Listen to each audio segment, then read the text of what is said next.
Tere, mina olen Marge. Ma olen imetamise nõustaja. Imetamise nõustamises on täiesti igapäevane teema. Emad küsivad, kas laps võib ennast rinnapiimast üle süüa. Õige vastus sellele oleks, et see ei ole võimalik. Rinnapiimaga ei ole võimalik üle toita. Sa võid lapsele rinda pakkuda mis iganes põhjusel, see ei ole kunagi vale mõte. Sa võid pakkuda rinda lapsele näiteks, kui ta tunneb ennast halvasti, on rahutu, kui ta tahab tuttu jääda, aga ise ei oska, kui tal on olnud mõni valulik protseduur. Rinnapiima lapsele rinda pakkuda pole kunagi vale mõte. Vahel tuleb imetamisnõustamise kabinetis jutuks, et miks mu laps tahab nii sagedasti rinnal olla. Miks ta tahab kogu aeg rinda, ma olen terve päev ainult imetan.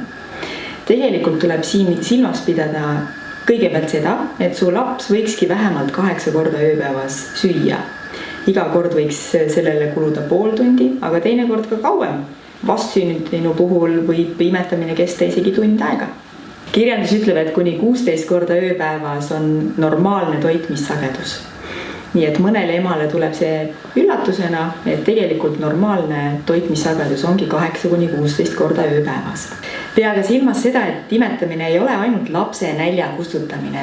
Lapsel on ka väga palju muid vajadusi, millest ta ei oska sõnadega sulle märku anda.